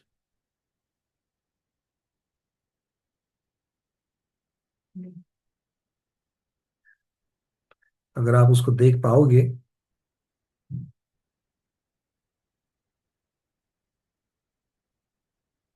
वीडियो दिख रहा है किसी को? जो स्क्रीन है आपको दिख रही है? स्क्रीन पर क्या दिख रहा है? सूर्य की गलियों का चित्र दिख रहा है स्क्रीन पर? कोई तो हमें कंफर्म करे। शोभाष दीदी, सूर्य की गलियां दिख रही है? चित्र दिख रहा है ना? ठीक है, चलिए। तो आपको देखना है कि ऊपर जो टाइल्स वाला चित्र दिख रहा है वो क्या है? वो हिमवान पर्वत है। ये भरत क्षेत्र का आपको चित्र दिख रहा है, ये हिमवान पर्वत है। हिमवान पर्वत के ऊपर नीले कलर का रेक्टेंगल जो है वो कौन सा है? वो पद्म सरोवर है। पद्म सरोवर से दो नदियां निकली है, गंगा और सिंधु। और नीचे जाकर की जो लाइट ब्लू कलर है वो लवण समुद्र है, तो वो लवण समुद्र में जाती है। तो लवण समुद्र की बॉर्डर, नीले कलर की जो बॉर्डर है वो मुख्यतः से अंदर वाली नीले कलर की जो बॉर्डर है वो जम्बू द्वीप की बॉर्डर है। तो आपको दिख रहा है कि जम्बू द्वीप के अंदर, तो जम्बू द्वीप पे जगती शब्द लगाया, देखिए वहां पर बाण से दिखाया है। तो जम्बू द्वीप की जगती से अंदर 180 योजन लाल लाल लाल लाइंस दिख रही है, ऑर्बिट्स दिख रहे हैं, वो गलियां है अंदर की तरफ वाली। और पानी की तरफ वाली भी आपको गलियां दिख रही है, लवन समुद्र के अंदर है। तो 180 और 330 योजन, टोटल 510 योजन की आपको ये दिख रही है। अब गली क्रमांक 1 जो है वो सबसे अंदर वाली अभ्यंतर गली है, जमीन की साइड वाली है। तो ये गली कितनी है? ये गली 48/61 योजन। तो 1 योजन से भी छोटी ये गली होती है, ये आपको देखना है। एक गली से, 1 योजन से भी गली छोटी होती है। और एक गली से दूसरी गली के बीच का अंतराल कितना है? तो वो 2 योजन का अंतराल है। कितना है? 2 योजन का अंतराल है। इस प्रकार से ये सूर्य की 184 गलियां मानी जाती है। तो सूर्य भ्रमण करते करते करते करते 106 महीने में 184 गलियां लांग करके अंतिम गली में जाता है 184 में। तो 101, 2, 3, 4, 5 करते करते 183, 184, और 184 के बाद फिर से 183, 182, 181, ऐसा करते करते करते फिर से प्रथम गली में आता है। तो गली क्रमांक 1 से लेकर गली क्रमांक 184 तक 6 महीने लगते हैं, और फिर रिटर्न के लिए फिर उससे उसके 6 महीने लग जाते हैं। जब ये सुदर्शन मेरु से ये बाहर बाहर बाहर की तरफ जब जाता है, अर्थात जम्बू द्वीप से जब वो दूर दूर दूर जब जाता है, तो हमारे यहां पर ठंड बढ़ती है। हमारे यहां पर ठंड बढ़ती है, मतलब इसे क्या कहते हैं? इसे हमारे यहां पर उत्तरायण कहते हैं। और जब ये अंदर अंदर अंदर की तरफ जब आता है, नहीं उल्टा बोल दिया मैंने, मतलब देखिए, जब अंदर से बाहर जाएगा तो ठंड बढ़ेगी, सही बात है। अंदर से बाहर जाएगा तब ठंड बढ़ेगी, और बाहर से अंदर आएगा तो, बाहर से जब अंदर आएगा तो क्या होगा? गर्मी बढ़ेगी। बाहर से जब अंदर आएगा तब गर्मी बढ़ेगी। तो उस प्रकार से उत्तरायण और दक्षिणायन को समझ करके देना। एक उत्तरायण शुरू होता है जनवरी में, जनवरी में उत्तरायण शुरू होता है, तो ठंड से गर्मी बढ़नी चालू होती है। इसका मतलब क्या हो गया कि जनवरी में सूर्य कहाँ होगा? तो 184वीं गली में होगा। संक्रांति की, मकर संक्रांति के समय कहाँ होगा? तो वो सबसे दूर में 184 नंबर की गली में होगा। और जब 22 जून के आसपास जब दक्षिणायन जब शुरू होता है, तब वो कहाँ होगा? कर्क संक्रांति पर कहाँ पर होगा? तो वो सबसे पहले 1 नंबर की गली पर होगा। ठीक है, चलिए। तो जब वो नजदीक होता है तभी जाकर के चक्रवर्ती महाराज अपनी खुली आंखों से उस सूर्य विमान के, उदित होते हुए सूर्य के विमान के अंदर जो जिनबिंब है, उस जिनबिंब के साक्षात दर्शन कर पाते हैं। ऐसा उनका दृष्टि का विषय कितना है? 47,263 पूर्णांक कुछ अपूर्णांक ऐसे उनके दृष्टि का विषय माना जाता है। ठीक है, तो ये आपको समझ में आ रहा है सूर्य की 184 गलियां। अब बाकी बहुत सारी इंफॉर्मेशन आपको यहाँ पर दी जाती है, जैसे इनका जो ढाई द्वीप के अंदर ये जो घूमते रहते हैं, तो ये घूमने का ढाई द्वीप के अंदर ये जो इनके जो विमान जो घूमते रहते हैं, इनको कौन ढोता है? तो इनके अभियोग्य जाति के जो देव है वो उनको ढोते हैं। ठीक है, चलिए। प्रत्येक विमान के पूर्व में 4000 देव रहते हैं, उसको खींचने वाले, विमान को खींचने वाले, वो सिंह के आकार में होते हैं। उसके पीछे दक्षिण में 4000 देव रहते हैं, वो हाथी के आकार में रहते हैं, आकार बना लेते हैं, वो साक्षात कोई हाथी नहीं है। पश्चिम में 4000 देव बैल के आकार में रहते हैं, और उत्तर में 4000 देव घोड़े के आकार में रहते हैं। तो कोई खींचते रहता है, कोई ढकेलते रहता है। जैसे जैसे दिशा बदलती जाती है वैसे कोई खींचता है कोई ढकलता है, कोई खींचता है कोई ढकलता है, कोई खींचता है कोई ढकलता है। इस प्रकार से ये गोलाकार इनका ऑर्बिट, इनका सर्कल जो है, ये गली जो है, ये गली बन जाती है। ठीक है। इसी प्रकार से मतलब कुल मिलाकर के 16,000 देव, अभियोगी जाति के जो देव है वो सूर्य और चंद्रमा का विमान ढोते हैं। इसी प्रकार कुल 8,000 देव, मतलब 2-2 हजार प्रत्येक दिशा में, ऐसे 8,000 देव ग्रहों के विमान खींचते हैं। तो ग्रह भी अपनी जगह के जो छोड़ते हैं और वो गतिमान रहते हैं, तो उनको ढोने के लिए 2-2 हजार देव रहते हैं। नक्षत्र को कुल 4,000 देव, मतलब 1-1 हजार प्रत्येक दिशा में वो ढोने वाले रहते हैं। और तारा को कुल मिलाकर के 2,000 देव, मतलब 500-500 देव जो है वो तारा के विमान को खींचते हैं। तो गमन में चंद्रमा सबसे मंद है। सबसे मंद गति किसकी है? चंद्रमा की है। तो नंबर ऑफ देव कम ज्यादा होने से गति में फर्क नहीं होता है, तो उनकी स्वयं विमान की गति जो है वो कितने बल से खींचते हैं उसके ऊपर उनकी गति होती है। तो ये गति अगर हम देखे जाए तो गमन में चंद्रमा सबसे मंद है। सूर्य, चंद्रमा से सूर्य थोड़ा शीघ्रगामी है, थोड़ा फास्ट है। सूर्य से ग्रह ज्यादा शीघ्रता से चलते हैं और ग्रहों से नक्षत्र शीघ्रता से चलते हैं, और नक्षत्र से भी शीघ्रता चलने वाले तारा के विमान कैसे सबसे ज्यादा फास्ट चलने वाले तारा है। तारा के पश्चात मंदता में नक्षत्र, नक्षत्र से मंद है ग्रह, ग्रह से मंद है सूर्य, और सूर्य से मंद है चंद्रमा। तो चंद्रमा सबसे धीरे चलता है। चलिए, और ये ज्योतिषवासी देव जो है इनका गमन का ही स्वभाव है। ये गमन क्यों कर रहे हैं? ये स्वभाव से कर रहे हैं। और ये अभियोगी जाति की जो देव है वो अभियोगी जाति के देव इनमें नियोग बने हुए हैं, ये इनका नौकर्म बने हुए हैं, ये निमित्त व्यवस्था बने हुए हैं। ठीक है। चलिए, और भी बहुत सारे डिटेल्स इसके आगम में उपलब्ध है कि कौन से देव किस प्रकार के मुख वगैरह करके चलते, बहुत सारे यहाँ पर दिया गया है। तो इनके बारे में कहते हैं कि इनके भी गुणस्थान 1 से 4 तक ही हो सकते हैं। कि इनकी कितनी किरणें हैं, किन की किरणें शीतल है, किन की तीक्ष्ण है, इन सब का वर्णन दिया गया है। अब देवियों की चर्चा अगर करें, प्रत्येक चंद्र के परिवार में एक सूर्य होता है। मतलब एक अगर परिवार माने, एक चंद्रमा का एक परिवार माने, तो एक चंद्रमा के एक परिवार में एक सूर्य होता है। उसके साथ में 88 ग्रह होते हैं, 28 नक्षत्र होते हैं और 66,975 कोड़ा कोड़ी इतने तारे होते हैं।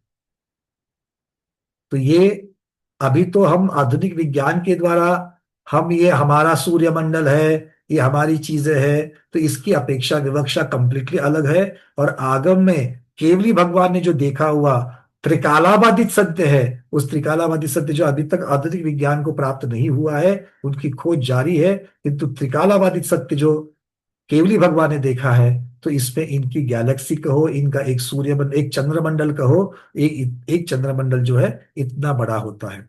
आजकल आधुनिक विज्ञान जो है एक ग्रह के बहुत सारे चंद्र उपचंद्र होते हैं ऐसा मानते हैं, किंतु वो उनके तारा है और उपतारा है, इस प्रकार से मानना चाहिए। ठीक है। चंद्र शब्द को आगम में अलग प्रकार से बताया गया है।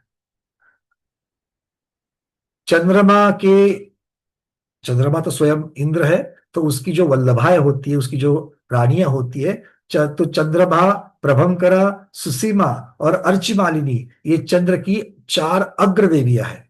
मतलब मुख्य देवियां जो है, अग्रदेवी का अर्थ होता है मुख्य देवियां, ये 4 होती है। द्युति, श्रुति, प्रभंकरा, सूर्य प्रभा और अर्चिमालिनी। तो द्युति श्रुति एक ही नाम है, दूसरी है प्रभंकरा, सूर्य प्रभा और अर्चिमालिनी। ये 4 सूर्य की अग्रदेवियां कहलाती है, ये उनके नाम है। जैसे सौदर्भिंद्र की शची कहलाती है, वैसे ये है। तो एक जीव, एक देवी अगर अपनी आयु पूर्ण करे तो उसकी जगह पर दूसरी देवी उत्पन्न हो जाएगी उस पद के ऊपर, तब उसको वो नाम दिया जाएगा। प्रत्येक पट्ट देवी की, अब ये 4-4 अग्रदेवियां जो है, इसमें से प्रत्येक एक अग्रदेवी की 4,000 परिवार देवियां होती है। तो सूर्य की अगर 4 अग्र देवियां है और प्रत्येक की 4,000 है, तो 16,000 देवियां किसकी कहलाएगी? वो सूर्य की ही कहलाएगी, चंद्र की ही कहलाएगी। ग्रह और नक्षत्र देवों की प्रत्येक की 32-32 देवियां होती है। इनके विमानों में जिनालय और जिनालयों में हेम और रत्नमयी जिन प्रतिमाएं होती है। उन सभी अकृत्रिम जिन चैत्यालयों को और उन अकृत्रिम प्रतिमाओं को हम बारंबार भाव से वंदन करते हैं। नमोस्तु नमोस्तु नमोस्तु भगवान। भूयात साक्षात दर्शनम, भूयात शीघ्र दर्शनम। चलिए, यहां तक इनकी चर्चा हो गई। अब आपके हैंड रेज है, जिनके मन में जिज्ञासा है वही अपना हैंड रेज रखे, बाकी सब लोग निकाल दे। सुमन सेठी दीदी पूछिए, इसके आगे हम वैमानिक देवों की चर्चा करेंगे। भैया जी वंदना। हम्म। भैया जी जितने भी अपने अकृत्रिम चित्रालय जो बताए 8 करोड़ ये, तो इसमें क्या जो प्रतिमाएं हैं वो सब अरहंत की रहती है और सब 5-5 तो धनुष की रहती है, उससे कम रहती है? हाँ, बहुत अच्छा प्रश्न है। सभी जगह पर वो 500 धनुष की ही होती है, इससे कम वाली नहीं होती है, क्योंकि आकृतिक जिनालय 3 प्रकार के कहे गए हैं। जगन्य क्षेत्र की अपेक्षा से सबसे छोटे मतलब जगन्य होते हैं, मध्यम होते हैं और उत्कृष्ट मतलब सबसे बड़े आकार के होते हैं। तो आकार भरे आकृतिम चैत्यालय के कम ज्यादा होते रहेंगे, किंतु इनके अंदर होने वाले जो जिन प्रतिमाएं हैं, उन जिन प्रतिमा हमेशा 500 धनुष की पद्मासन वाली ही है और 108 108 एक एक मंदिर में है, इसमें कहीं पर बदलाव नहीं है। कई जगह पर अरहंत भगवान की प्रतिमाएं का वर्णन आता है, कई जगह पर सिद्ध भगवान की प्रतिमाओं का वर्णन आता है। तो अरिहंत और सिद्ध इस प्रकार की वर्णन जो है वही हमको प्राप्त होते हैं। कोई तीर्थंकर लांछन वाली प्रतिमाएं वहां पर नहीं है, ये हमको समझना है। ठीक है, अरहंत और सिद्ध भगवान की प्रतिमाएं होती है। तो नरक गति में भी ये 5-5 धनुष के ही रहेंगी? नरक गति में तो नहीं होगा, नरक गति के जीव नारकी कहलाते हैं।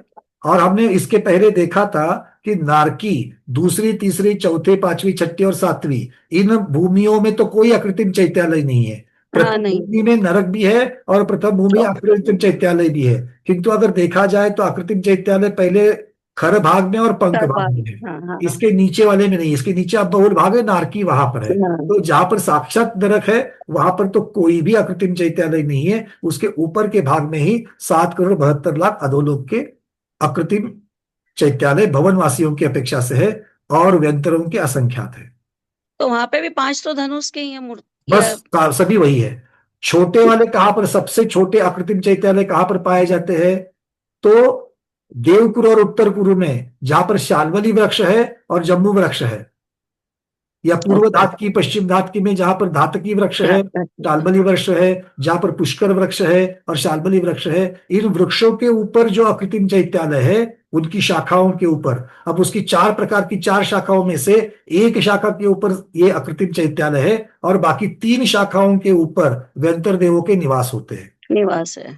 ये भी हमने बहुत डिटेल्स में गति मार्गना में रखा हुआ है। इसको आप जाकर के वहां पर वर्णन देख देना कि वहां पर आपको किस प्रकार से जम्बू वृक्ष होता है, जम्बू वृक्ष के परिवार वृक्ष कैसे होते हैं, उनके ऊपर किस प्रकार से चैत्यालय होते हैं, उन मूर्ति वो भगवान की प्रतिमाएं कैसी होती है, मानस स्तंभ वहां पर कैसे होते हैं। बड़ा अद्भुत वर्णन वो उसका है जो आपको रूपस्थ ध्यान के लिए बहुत कारगर हो जाएगा। ठीक है, किंतु आपके प्रश्न का उत्तर तो हमने ये दे दिया कि अरहंत और सिद्ध दोनों प्रकार की प्रतिमाएं वहां पर होती है। ठीक है। अर्चना दीदी, आपका प्रश्न?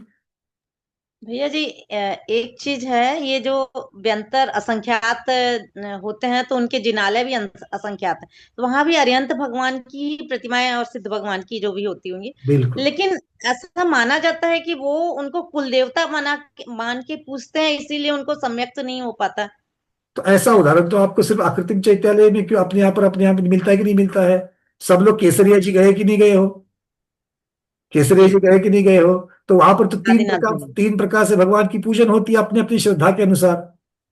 कोई उनको भिल्ल जो लोग है उनको धुले वाले बाबा कहते हैं, पीताम्बर दिगंबर उनको आदिनाथ भगवान कहते हैं, आदिनाथ भगवान मान करके उनकी पूजन करते हैं। किंतु अपनी जो आगम की मान्यता, अपने अपने आगम की, अपने अपनी जो श्रद्धान है उसकी अपेक्षा से पूजन करते हैं। तो यहीं पर हम देख सकते हैं कि जो जैन है उनको दिगंबर जैन उनको वीतरागी भगवान मान करके पूजन करते हैं, सराग अवस्था में श्वेतांबर पूजन करते हैं, और भिल्ल जो है वो उनको धुले वाले बाबा मान करके उनको अतिशयकारी या हमको सब कुछ सांसारिक संपत्ति देने वाले बाबा मान करके उनकी पूजन करते हैं। तो एक ही प्रतिभा है, उस प्रतिभा को अलग अलग अपने अपने श्रद्धान की अपेक्षा से उनकी पूजन करते हैं। वहां पर भी वही है, भगवान की प्रतिभा तो वीतरागी भगवान की प्रतिभा है, सम्यक दृष्टि उनको वीतरागी भगवान अरहंत सिद्ध भगवान की प्रतिभा मान करके पूछते हैं, और दूसरे भी पूजते ही है, मिथ्या दृष्टि भी पूछते हैं, और वो अपनी कुल देवता, क्योंकि उनके पास कोई वीतराग भगवान वाली दृष्टि तो कोई है ही नहीं है उनके पास, तो इसलिए उनको वो पूज्य मान करके अपने भगवान कुल देवता मान करके पूछते हैं। अगर आप चाइना में जाओ, मैं जब किसी ऑफिस के काम से जब मैं चाइना में गया था, तो मैं उनके जो वहां पर उसका नाम है एक महल, मतलब उनका बीजिंग में ही बना हुआ है, थिएनानमेन में ही उनकी वो सिटी बनी हुई है अंदर। तो वहां पर पुराने जाकर के मुझे एक थोड़ा आकर्षण था देखने के लिए, समझने के लिए कि ये किनको पूछते हैं, क्योंकि वहां पर बुद्धिस्ट तो है, बुद्धिस्ट तो बुद्ध को पूछते हैं, ये तो सारे बुद्धिस्ट नहीं है, इनको छोड़ करके बाकी जितने चाइनीज है वो किसको मानते हैं। तो देखा तो वहां के राजा जो है वो अपने पिताजी को और अपने दादाजी को ही, अपने पुरखों को वो भगवान मानते थे, बाकी और किसी को नमस्कार नहीं करते थे। तो उनके लिए भगवान कौन, तो अपने पिताजी अपने दादाजी यही उनके लिए भगवान थे। तो इस प्रकार की मान्यता अलग अलग जगह पर आपको मिलती। तो कुल देवता मतलब मेरे कुलों में जो जीव हुए हैं वही मेरे देव है, इस प्रकार से भी कोई जमातियां प्रजातियां आज भी इस 2025 में भी इस प्रकार से मान रही है। तो ये अपनी अपनी श्रद्धा की बात है। भैया जी कल का एक चीज और भी दृष्टांत दिए जा सकते हैं। तमिलनाडु में चले जाइए, कितनी सारी वीतराग भगवान की, पार्श्वनाथ भगवान आदि की प्रतिमाएं हैं, उनके ऊपर भस्म आदि लगा करके इनको अलग तरीके से उनको कोई बाबा का नाम दे करके उनको पूजा जा रहा है। तो अब यही बात है भैया। कल का एक क्वेश्चन, कल का एक वो था 10 लाख योजन तक का वो पूरा वो बता रहे थे, वो मुझे समझ में नहीं आया। तो उसमें फिर मध्यम भोग भूमि भी आ गई, उसमें कैसे उनकी कुछ मेरे को वो बिल्कुल नहीं समझ में आया। जहां पर भोग भूमिया है, जहां पर म्लेच्छ खंड है और जहां पर समुद्र आदि है, वहां पर तो मूलता से तो कोई केवली भगवान नहीं होंगे, है ना। तो किंतु अगर कोई केवल ज्ञान होने से पूर्व अगर कोई मुनिराज है जो श्रेणी आरोहण आदि कर रहे हैं, तो उपसर्ग कहाँ तक होते हैं, जब तक श्रेणी आरोहण नहीं होती है तब तक। तो उनको जब वो श्रेणी आरोहण नहीं किए तब तक उनको उठाया जाए, उन मुनिराज को, और वहां से लेकर के कोई अगर उनको डाल रहा है समुद्र में, म्लेच्छ खंड में, भोग भूमि में, कहीं भी उनको फेंक रहा है, उतने में वो मुनिराज श्रेणी आरोहण करके अंतर मुहूर्त में अगर केवल ज्ञान प्राप्त करते हैं, तब क्या होगा, तब तो वो नीचे तो फिर गिरेंगे नहीं। वहीं पर तो उधर ऊपर जो है वो 5,000 धनुष अधर विराजमान हो जाएंगे। हाँ ठीक है, अब वहां पर विराजमान हो जाएंगे तो वो केवल ज्ञान कहाँ प्राप्त हो गया, कहाँ पर है आरत केवली भगवान, अभी समुद्र के ऊपर, समुद्र के ऊपर है, भोग भूमि के ऊपर है। तो यही ऐसे ही इस प्रकार से आज तक अनादिकाल से अनंतानंत जितने आरत केवली भगवान हुए हैं, तो तीनों कालों की अपेक्षा अगर हम देखें और नाना जीवों की अपेक्षा से देखें, तो अढ़ाई द्वीप का पूरा अढ़ाई द्वीप ये उनका स्पर्शन काल, क्योंकि स्पर्शन में इसी प्रकार का वर्णन आता है, इसी प्रकार की विवक्षा होती है। तो इसमें जघन्य भोग भूमि भी आ जाएगी और मध्यम भोग भूमि में भी सारा कुछ ढाई द्वीप में 1 इंच जगह भी नहीं बचेगी। अच्छा अच्छा, मुझे लगा वहां पे तो जघन्य और भोग और मध्यम में तो शायद कोई जिनालय होते नहीं ना, ऐसा कोई जिनालय की बात ही नहीं वहां पर, यह अकृत्रिम अरहत भगवान की बात हो रही है। अरहत भगवान को इस प्रकार से अगर कहीं पर बता दी, इसीलिए तो कहते हैं कि सिद्ध भगवान कहाँ से हुए हैं, पूरे 45 लाख योजन में हुए हैं। नहीं तो क्या होता, अगर ऐसा नहीं होता तो सिद्धशिला के ऊपर हमको क्या दिखते, जितने जितने आर्यखंड के पॉकेट्स है उतने आर्यखंड के पॉकेट में ही आपको सिद्ध भगवान की आत्माएं दिखती है ना। ऐसा तो है नहीं है, पूरे में फैले दिखते हैं। तो म्लेच्छ खंड के ऊपर अगर वो केवल ज्ञान अगर आयु को पूर्ण कर रहे हैं तो वहीं से सीधे जाकर के वो विराजमान हो जाएंगे। राइट, बहुत अच्छा तर्क है, क्लियर हुआ भैया। ठीक है, चलिए। डॉक्टर स्वाति दोबाड़ा जी बोलिए, अनम्यूट किया है दीदी। बाकी लोग हैंडल्स निकाल दे, जिनकी जिज्ञासा है उतना ही रखे सिर्फ। जैसे सूर्य की गलियां है वैसे ही चंद्र की गलियां रहती है क्या? हाँ, चंद्र की भी गलियां होती है और सूर्य की भी गलियां होती है। चंद्र की गलियां 15 मानी गई है। अच्छा, ओके। रूबी दीदी पूछिए। वंदना भैया जी, मैं ये जानना चाह रही थी कि द्रव्य क्षेत्र काल भाव की अपेक्षा से मतलब वो होता है, आजकल ये होता है ना कि ये बताया गया है ना कि जैसे सहनन कम हो रहा है, ऐसे द्रव्य क्षेत्र काल भाव की अपेक्षा से सिकुड़न हो रही है, मतलब सब चीजों में, है ना, ये चीज है ना। हाँ तो हाँ मैं ये जानना चाह रही हूँ कि जैसे आदिनाथ भगवान के समय में उनका जो था, अवगाहन था, 500 धनुष था, ठीक है। तो उस हिसाब से ही ये चीज तब उन्होंने देखा कि भाई हाँ 500 धनुष है प्रतिमाएं, इसमें जैसे नंदीश्वर दीप वगैरह में सब में 500 धनुष है। तो लोकाकाश भी ऐसा कुछ, मतलब जो भी चीज दिखाई गई बताई गई हैंगी वो उसके अपेक्षा से रही होंगी। मैं ये जानना चाह रही हूँ कि आज के संदर्भ में ये सब का भी मतलब सिकुड़न हुआ होगा क्या, लोकाकाश का सिकुड़न हो गया होगा क्या? चलिए, बहुत सुंदर। इसको आगम के परिप्रेक्ष्य में देखते हैं। सबसे पहली बात तो भगवान की दिव्य ध्वनि कब आती है? भगवान दीक्षा लेते ही उपदेश नहीं करते हैं, मौन हो जाते हैं। जब तक भगवान को केवल ज्ञान नहीं होता तब तक भगवान उपदेश नहीं देते हैं। ये सबसे पहली बात है। सभी तीर्थंकरों के बारे में यही बात है। इसका अर्थ क्या हो गया? अर्थ ये होगा कि जब तक सर्वज्ञता नहीं आती है तब तक उपदेश नहीं होता, तब तक दिव्य ध्वनि नहीं होती है। और सर्वज्ञता केवल ज्ञान के साथ में आती है, और केवल ज्ञान में जो दिखता है वो त्रिकाला बाधित दिखता है। मतलब कोई काल की अपेक्षा से वर्णन किया जाता है कि भाई चतुर्थ काल में ऐसा होगा, पंचम काल में ऐसा होगा, छठे काल में ऐसा होगा, तो वो काल की सापेक्ष में वर्णन होता है। और जो वर्णन काल के निरपेक्ष है, जिसके ऊपर काल का कोई प्रभाव नहीं पड़ने वाला है, उसका वर्णन काल के निरपेक्ष होता है। आकृतिम चैत्यालय का वर्णन काल के निरपेक्ष किया गया है। अर्थ यह है कि अवसर्पिणी में लोगों की, जीवों की ऊंचाई 500 धनुष से लेकर के 7 हाथ तक चौथे काल में आ जाएगी, और पंचम काल में 7 हाथ से 1 हाथ तक आ जाएगी। ये जैसे वर्णन किया गया है वैसे वर्णन आकृतिम चैत्यालय का नहीं हुआ है। आकृतिम चैत्यालय के लिए वर्णन है कि तीनों कालों में ये 500 धनुष्य की ही रहेगी, इनमें एक अनुमात्र का भी क्षरण नहीं होगा, ऐसा बताया गया। अब क्षरण नहीं होगा का अर्थ क्या होता है? वो तो है तो पुद्गल। बार बार हम कहते कि वो पुद्गल है, इसका मतलब पूरन और गलन अगर नहीं होता तो पुद्गल कैसे कहते?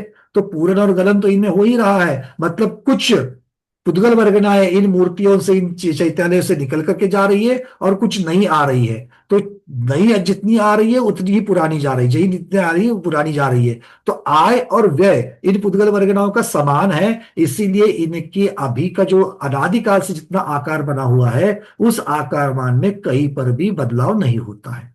ये इसका अर्थ है। मतलब पुद्गल की पुद्गलता को बरकरार रखते हुए आकार में कोई क्षरण नहीं होगा, ये उसका अर्थ होता है। इसलिए भगवान की वादी त्रिकाला बाधित है। तो आदिनाथ भगवान की ऊंचाई हो, आदिनाथ महावीर भगवान की ऊंचाई हो, इसमें फर्क पड़ा। आदिनाथ भगवान के समवसरण को जितना विस्तार था, क्योंकि उसमें जीव आने वाले थे और उन जीवों की ऊंचाई अवगाहना जो है वो बहुत बड़ी बड़ी थी, तो उसकी अपेक्षा से 12 योजन का उनका समवसरण बताया गया है। और आगे वाले तीर्थंकरों का समवसरण आधे आधे योजन से छोटा छोटा होते गया है। महावीर भगवान का समवसरण मात्र 1 योजन का था। तो 12 योजन से 1 योजन में बदला हुआ। ऊंचाई में 500 धनुष से 1 हाथ तक आ गए।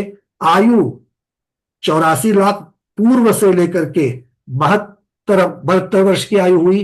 कोई भी तीर्थंकर की आयु अगर हम उल्टा जाएंगे नीचे से ऊपर तक 24 से 1 नंबर की तरफ, आयु ज्यादा दिखेगी, अवगाहना ज्यादा दिखेगी। ऊपर से जब नीचे आते हैं तो अवगाहना भी कम होती है, आयु भी कम होती है। इस प्रकार का जैसा आगमोक्त वर्णन है। और ये एक अवसर्पिणी में नहीं हुआ, अनंत अवसर्पिणी में इसी प्रकार से हुआ है। अब जब चढ़ेंगे तो महापद में भगवान की अवगाहना कम होगी, उनकी आयु कम होगी। अगले तीर्थंकरों की ये दोनों भी बढ़ते बढ़ते जाएगी। इसीलिए ये अकृतिम चैत्यालय में कोई बदलाव नहीं होता है। द्रव्य क्षेत्र काल भाव ये कहाँ लगाने हैं? द्रव्य की अपेक्षा से। द्रव्य कौन है? वहां पर पुद्गल है, तो उस पुद्गल के ऊपर परिणाम, हाँ, उसका पूरनगलन हो रहा है, किंतु आय और व्यय दोनों समान होने की वजह से आपको आकार में बदलाव नहीं है। क्षेत्र वो अपने ही क्षेत्र में हमेशा से है, और उस क्षेत्र में जहां जहां पर आकृतिम चैत्यालय बने हुए हैं, जहां जहां पर आकृतिम चैत्यालय बने हुए हैं, काल का प्रभाव उनके ऊपर नहीं है। कहां कहां पर है? अढ़ाई द्वीप के अंदर भी कहां पर है? देखिए, जम्बू वृक्ष के ऊपर है, शाल्मली वृक्ष के ऊपर है, 4 गजदंत के ऊपर है, 16 वक्षार के ऊपर है, और 32 विजयार्थ के ऊपर है। ये सारा विदेह क्षेत्र का प्रमाण हो गया। विदेह क्षेत्र में तो काल परिवर्तन है ही नहीं है। सुदर्शन मेरु के 16 भी उसी के अंदर आ गए। अब आते हैं एक भरत क्षेत्र के आर्यखंड में, विजयार्थ पर्वत पे, एक ऐरावत क्षेत्र के विजयार्थ पर्वत के ऊपर एक एक अकृत्रिम चैत्यालय है, और 6 कुलाचल पर्वत जो है उनके ऊपर है। यहाँ पर भी काल परिवर्तन नहीं है, तो इसका मतलब है अकृत्रिम चैत्यालय जहां पर है वहां पर काल परिवर्तन नहीं हो रहा है, क्षेत्र नहीं बदल रहा है, काल परिवर्तन नहीं हो रहा है। भाव भाव कौन सा है? वो पुद्गल है, रूप रस गंध वर्ण सहित थी, आज भी रूप रस गंध वर्ण सहित ही है। तो इस प्रकार से हम इसको देख सकते हैं। ठीक तो है, इसमें ये तो मुझे समझ आया भैया जी, लेकिन अब ये इसके नंदीश्वर द्वीप संबंधी तो समझ में आया, ये चैत्यालयों संबंधी भी समझ में आया, कृत्रिम चैत्यालयों संबंधी तो समझ आया। तो लोकाकाश जैसे जो हमें दिखाई दे रहा है, लोकाकाश जो सा, उसमें भी कोई परिवर्तन हम देखेंगे क्या नहीं या नहीं? देखेंगे। क्यों? क्योंकि लोकाकाश ये आकाश का ही विभाग है। लोकाकाश आकाश का विभाग है, और लोकाकाश किसे कहा है? जहां तक 6 द्रव्य पाए जाते हैं वो लोकाकाश कह दिया। और 6 द्रव्य जो है, 6 द्रव्य की जितनी भी पर्याय बदलेगी, 6 द्रव्य की जितनी भी पर्याय बदलेगी वो लोकाकाश के अंदर ही रहेगी। मतलब लोकाकाश जो है वो आकाश का जितना हिस्सा है वो आकाश का हिस्सा बरकरार है, मतलब आकाश की पर्याय जो है वो भी उतनी बरकरार है। इसलिए लोकाकाश भी 343 घनराजु जितना है वो 343 घनराजु ही रहेगा, उसमें बदलाव नहीं होगा। ठीक है, क्योंकि उससे बाहर तो 343 घनराजु जब से शुरुआत हुई है, शुरुआत तो है ही नहीं, अनादिकाल से है, तो 343 घनराजु को उल्लंघन करके 6 द्रव्य जाने वाले नहीं है, और जहां पर 6 द्रव्य नहीं जाने वाले हैं वहां पर लोकाकाश नहीं होने वाला है। इसलिए लोकाकाश हमेशा 343 घनराजु ही रहेगा। अब इससे कम में भी नहीं आने वाले हैं, कम आते तो लोकाकाश छोटा होता, तो ऐसा भी नहीं होने वाला है। हाँ, मैं वही पूछना चाह रही थी कि लोकाकाश छोटा होएगा क्या, मैं ये जानना चाह रही नहीं, थी, क्योंकि दोनों तो नहीं हो अलोकाकाश सकते। तो नहीं रहेगा वो। नहीं, बस मैं यही जानना क्योंकि चाह रही उनके लिए, क्योंकि ये किसकी वजह से? देखो, क्रियाशीलता, गमनशीलता ये पुद्गल में है और जीव में है। हाँ जी, क्रियावती शक्ति जो है स्थान से स्थानांतर और क्षेत्र से क्षेत्रांतर और अपने अंदर जो होने वाली जो बदल है, प्रदेशों में होने वाली जो हलचल है, ये सिर्फ 2 द्रव्यों में है, जीव में और पुद्गल में। धर्म अधर्म, आकाश और काल, ये 4 तो अवस्थित है, इनमें तो कोई बदलाव नहीं होता। ना अपने प्रदेशों में परिस्पंदन होता है, ना वो क्षेत्र से क्षेत्रांतर को प्राप्त होते हैं। तो इसीलिए अगर ये बाकी पहले 2 द्रव्यों में भी अगर कुछ भी कम ज्यादा हो जाए तो भी बाकी 4 द्रव्यों की वजह से वो स्थिर ही स्थिर है, और इसीलिए लोकाकाश में कोई बदलाव नहीं हो सकता। तो एक चीज और, एक क्वेश्चन और आ गया अभी आपकी बात से कि आपने बोला ना जीव और अजीव में परिवर्तन होता है ना, क्योंकि गति इनमें ही है दोनों में। जीव और मुझे पुद्गल एक में, ये, हाँ जी, हाँ जीव जीव और और पुद्गल, पुद्गल, हाँ। पुद्गल में तो जब पुद्गल तो जीव में तो हलन चलन है, जीव में तो है, लेकिन पुद्गल में भी हलन चलन है। क्यों? पुद्गल में हलन चलन नहीं है? लकड़ी से कुर्सी बन गई, कुर्सी टूट गई, कुर्सी का क्षरण हो गया, देखते देखते कोयला जो था वो राख बन गया। कोयला पड़े पड़े, लकड़ी पड़े पड़े गल गई। तो वो तो उस पे और जीव आ रहे हैं तो उससे हो रहा होगा ना, जीव आए तो जैसे क्या हो उन पे गया? जीव आए सो आए। आपको जीव की, जब आप पुद्गल की चर्चा करें तो जीव की चर्चा क्यों है? निमित्त तो कुछ भी हो सकता है, निमित्त तो काल द्रव्य भी है वहां पर। बदलाव किसमें हो रहा है? बदलने का स्वभाव किसमें है? काल द्रव्य से बदलने का स्वभाव जीव और पुद्गल में है, धर्माधर्म में नहीं है। काल द्रव्य तो जीव और धर्माधर्म के साथ भी है, वो बदला क्या? वो नहीं बदला। ठीक है, सम्यक तो मार्गणा एक बार फिर से देख लीजिएगा, सारे प्रश्नों के उत्तर मिल जाएंगे। चलिए, बहुत बढ़िया। बहुत सारे लोगों के हाथ ऊपर है, एक एक को सबको पूछ लेते हैं। अगर आपके प्रश्न ज्यादातर देवगति से संबंधित होंगे तो अच्छा होगा। चलिए, फिर भी मैं उत्तर इसलिए दे रहा हूं क्योंकि ये संसार अनुप्रेक्षा, संसार का पूरा आप भूगोल के ऊपर प्रश्न पूछ रहे हैं जो संसार से ही संबंधित है, इसलिए मैं दे रहा हूं, नहीं तो विषयांतर हो जाएगा। दीपा मेहता दीदी पूछिए। मेरा सिद्धों के बारे में है, जो अब हम पूजा मुख विधि में बोलते हैं, तपसे सिद्ध नयो से सिद्धु संयम सिद्ध चरित्र सिद्ध, जो ज्ञान सिद्ध दर्शन सिद्ध, वो तो उसमें नय सिद्ध का क्या लेना अर्थ? नए से दर्शन से सिद्ध, ये अलग अलग, ये जितने भी आपने जितने भी पर्याय बताई है, ये सारे सारे जो है ये नए की अपेक्षा से ही वर्णन है। भूत नैगम नय की अपेक्षा से उनकी पहली पर्याय जो है ये सारे पूर्व पर्याय की अपेक्षा से ही है। अब सिद्ध में नपुंसक वेद से सिद्ध हो गए, इसका क्या अर्थ करोगे? अब नपुंसक वेद से कोई सिद्ध होता है क्या? क्योंकि 90 गुणस्थान के ऊपर तो अपगत वेदी हो जाएंगे, बट अपगत वेदी बनने से पहले वो जीव क्या था? इस अपेक्षा से जब वर्णन करते हो तो नपुंसक वेदी जीव मोक्ष को प्राप्त हो गया, ऐसा दिखता है। तो ये सारे जो है तप से सिद्ध, चरित से सिद्ध, उग्र तप करके कोई सिद्ध हो सकता है, बिना उग्र तप के भी सिद्ध हो सकते हैं। तो उग्र तप से जितने सिद्ध हुए उनके लिए बता दिया, तप से सिद्ध हो गए। तो ये सारे भूत नैगम्य की अपेक्षा से एक बार सिद्ध अवस्था प्राप्त हो गई, सब लोग समान है, किंतु जैसे बने हैं, जिस अवस्था से बने हैं, उसकी उस विवक्षा से उनमें उसके अलग अलग भेद हो सकते हैं। और इन्हीं 10 भेदों की चर्चा तत्वाद सूत्र के अंतिम अध्याय में की गई है। ठीक है, चलिए सुजाता दीदी, सुजाता जी शाह। भैया 4,000 जो परिवार देवियां रहती है, ये क्या विमान में ही रहती है? इतना बड़ा विमान, मुझे विमान अपनी देवी को कहाँ छोड़ेंगे? एक विमान में असंख्यात देव रहते हैं, इतने बड़े बड़े विमान हैं, असंख्यात योजन के विमान है। अब देखो दीदी, उसकी गिनती नहीं कर सकते, इतना लंबा विमान है। अच्छा। आपने पुणे एयरपोर्ट पर देखा होगा ना कि भाई कितना है, एयरबस 320 है, फिर कभी एमिरेट से गए हो तो एयरबस A380 सबसे बड़ा वाला है। ये तो सारे संख्यात वाले हैं, जिसमें 700-800 लोग बैठते हैं, वो तो असंख्यात योजन वाले हैं।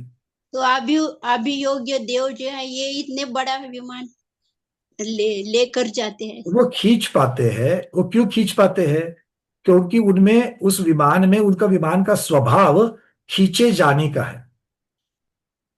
नहीं तो अभियोगी जाति के देव जो है, अगर 2.5 द्वीप के बाहर के विमानों को अगर खींचने का प्रयास करे तो वो खींचेगा ही नहीं, वो नहीं होगा, है ना। तो इस प्रकार से आप देख सकते हो उसको।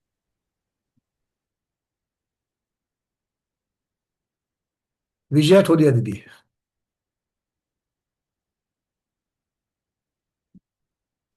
आ रहा हूं मैं, सबको दे रहा हूं। सादर भाई साहब, सादर वंदना भाई साहब। मैं ये सादर पूछना चाह रही हूँ, भगवान आदिनाथ से लेकर भगवान महावीर तक सबके वज्र वृषभ नाराज सहनन रहे होंगे या होते ही है, तो इनके वज्र वृषभ नाराज संवहन में तरतमता आती है क्या? कि भगवान आदिनाथ का जो संवहन था उससे कुछ कम हुआ है क्या भगवान महावीर का संवहन? ये पूछना चाह रही हूँ भाई साहब। बहुत सुंदर प्रश्न है, बहुत सुंदर प्रश्न है। एक तो है कि वज्र वृषभ नाराज सहनन अंतिम शरीर जिनका है, अंतिम भव जिनका है, सिर्फ तीर्थंकर ही नहीं, सामान्य केवली भी अगर क्यों ना हो, उनके वज्र वृषभ नाराज सहनन होता ही है, उसके बिना मोक्ष ही नहीं होना है। इसका मतलब 2400 तीर्थंकरों का वज्र वृषभ नाराज सहनन था। अब आगे चल करके वज्र वृषभ नाराज सहनन का जब वर्णन आगम में उपलब्ध होता है, उसमें कोई तरतमता का वर्णन प्राप्त नहीं होता है। मतलब वज्र वृषभ नाराज सहनन हो और वज्र नाराज हो और नाराज हो, इन तीनों में क्या बदलाव होते हैं इसका वर्णन तो है, किंतु तीनों में जो जो चीजें वज्र की होनी है वो वज्र की ही होती है, और वज्र की जो कठिनता होती है वो वज्र की कठिनता की तरतमता कहीं पर नहीं दी है। इसका मतलब ही होता है, इसी का अर्थ होता है, जो line between, meaning between two lines जो अगर हम बोलेंगे, तो सभी के वज्र वृषभ नाराज सहन की तरतमता एक ही प्रकार की थी, ऐसा समझना चाहिए। जी जी जी, बहुत सुंदर भाई साहब, सादर प्रणाम, सादर वंदना भाई साहब। नीलम जैन दीदी बोलिए, अनम्यूट किया है। वंदना भैया जी। वंदना।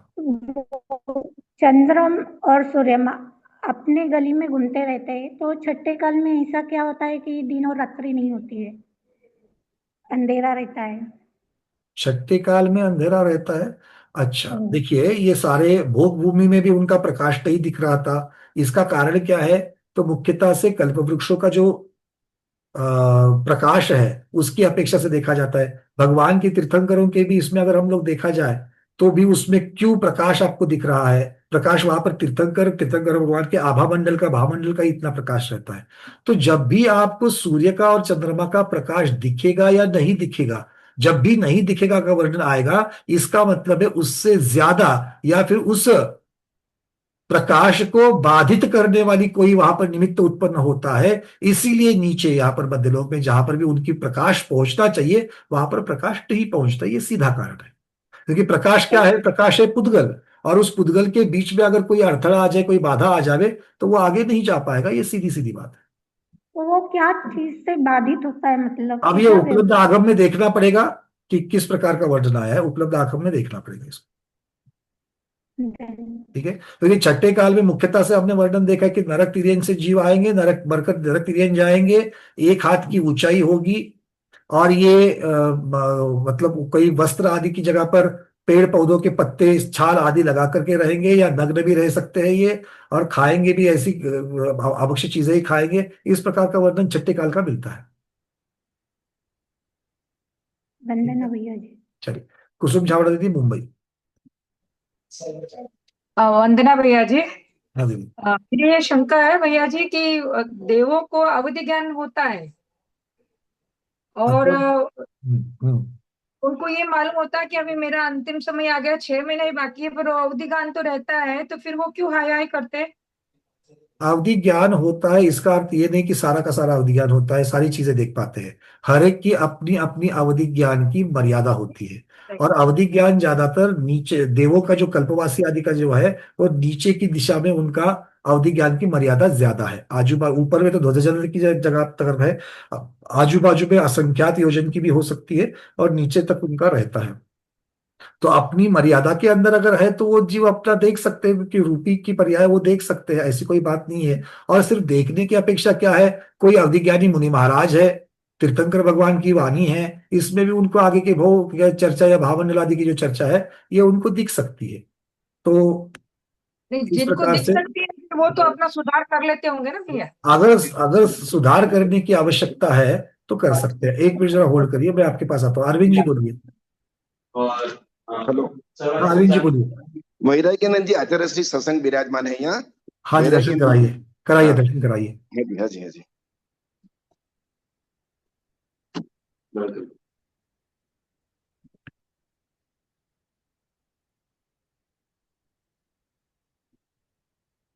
नमोस्तु नमोस्तु नमोस्तु भगवान, नमोस्तु त्रियोग सिद्धिपूर्वक, नमोस्तु भगवान, नमोस्तु। हाँ हाँ। गुरुदेव कहाँ पर विराजमान है? गुरुदेव कहाँ पर विराजमान है? समेत शिखर जी में अच्छा, विराजमान समेत शिखर जी। अरे क्या बात है, मतलब समेत शिखर जी जैसे एक शिखर पर विराजमान गुरुदेव के दर्शन हो रहे हैं। नमोस्तु भगवान, बहुत बहुत हम आह्लादित हो गए। गुरुदेव यहाँ पर स्वाध्याय अभी 250 के आसपास स्वाध्याय कर रहे हैं कार्तिकेय प्रेक्षा ग्रंथ का।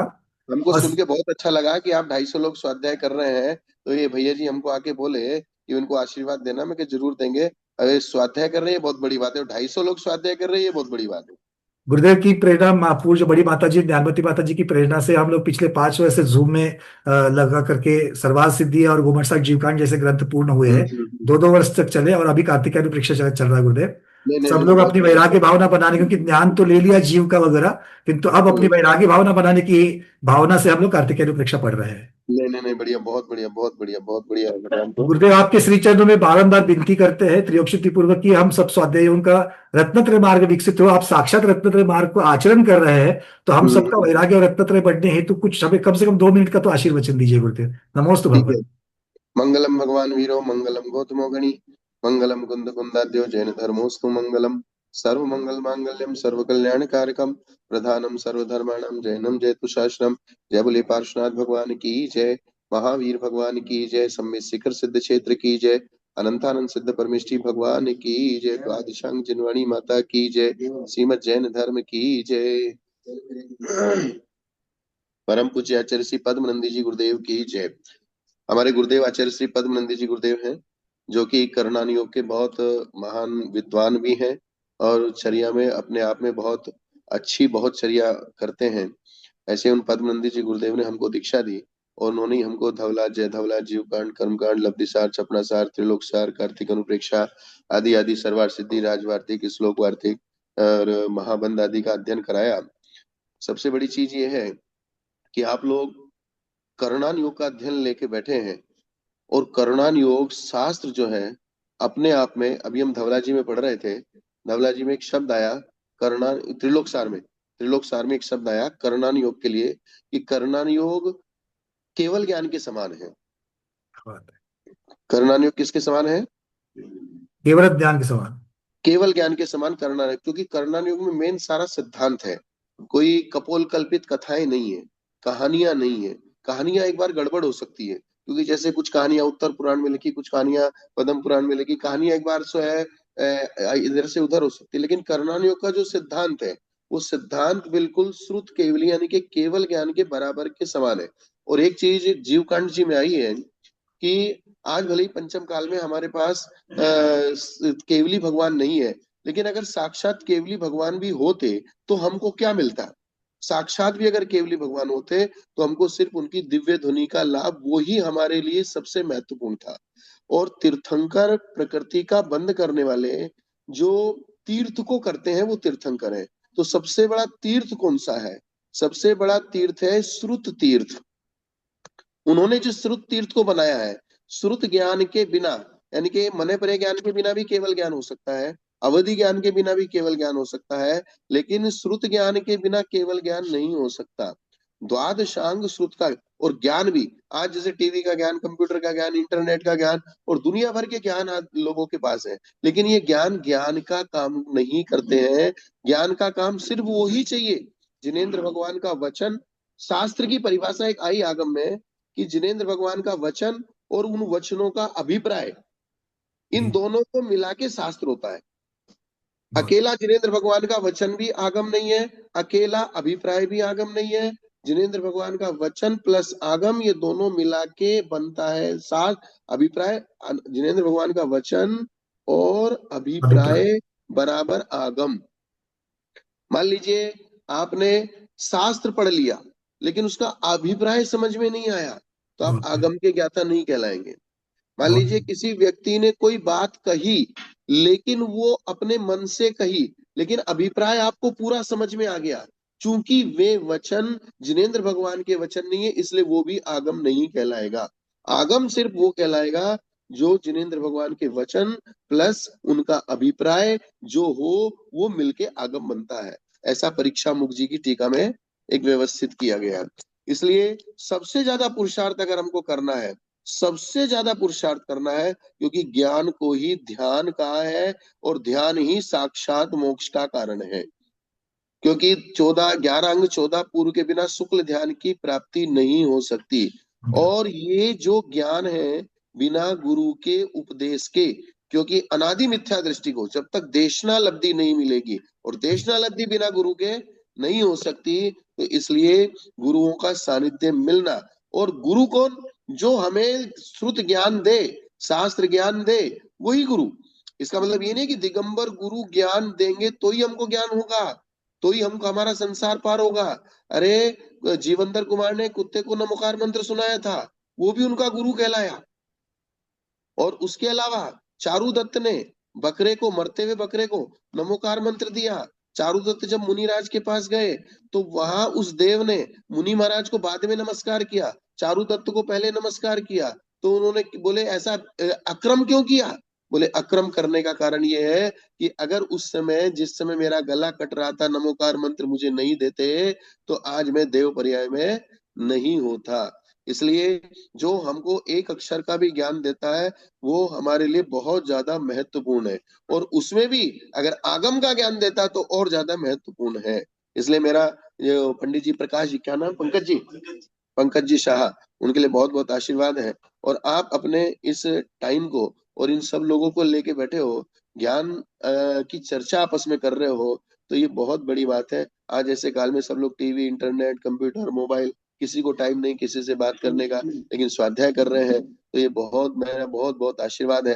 अगर मुझे लगेगा तो मैं भी आपको बीच में 15 मिनट 10 मिनट कुछ ना कुछ एक स्वाध्याय जरूर कराऊंगा। मुझे जैसा भी लगेगा, अगर आप लोगों की इच्छा होगी तो मैं भी आप लोगों के बीच में जूम में आ जाऊंगा। गुरुदेव, ये तो हम सबका सौभाग्य होगा, घर बैठे बैठे आप जैसे प्रकांड पंडित के और पद्मनंदी महाराज के शिष्य तो हमारे तो सर आंखों पर है। पद्मनंदी महाराज जी का सहवास मुझे मांगीतुंगी में मिला था।